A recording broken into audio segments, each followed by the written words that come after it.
আছে তোমার? না স্যার, কেউ নেই। তাহলে আজকে একটু নিরিবিলি সময় দাও। আমার পক্ষে সম্ভব না স্যার। আমার ইজ্জত বেঁচে আমি কোনো কিছুই করতে পারবো না। আচ্ছা ঠিক আছে, আমি অফিসে ফোন দিচ্ছি। স্যার, মান সম্মানের ব্যাপার, প্লিজ 2টা দিন সময় দেন। না, তোমার আর কোনো কথা শুনবো না। আজকে ছাগল গরু হাঁস মুরগি যা কিছু আছে সবকিছু নিয়ে চলে যাব।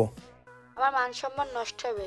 তোমার মান সম্মান থাকলে আমাকে সময় দাও, নিরিবিলি সময় দাও। পক্ষে সম্ভব না। তাহলে ঠিক আছে, আমার অফিসের যে দায়িত্ব আমি সেটা পালন করি। হ্যালো রানা। হ্যাঁ, আনোয়ারকে সাথে করে নিয়ে চলে আসো তো। ওই যে মহেশপুরে রফিকের বাড়ি। আচ্ছা দ্রুত আসো, দ্রুত আসো। হাঁস মুরগি গরু ছাগল সবকিছু কিন্তু নিয়ে যেতে হবে। আচ্ছা দ্রুত আসো। হ্যাঁ, ওইভাবে প্রস্তুতি নিয়ে আসো। আচ্ছা ঠিক আছে। স্যার, এটা করেন না, আমার 2টা দিন সময় দেন না। আমার স্বামী টাকাটা দিয়ে দেবে। মান সম্মান থাকবে না, তোমাকে তো আমি বললাম আমাকে একটু সময় দাও। রানা চলে আসছো? জি স্যার, আমরা চলে আসছি। তুমি ওই যে গোয়াল গোয়াল দেখছো না, গোয়ালের থেকে গরুটা নিবা। আর এই আনোয়ার, যাও ছাগল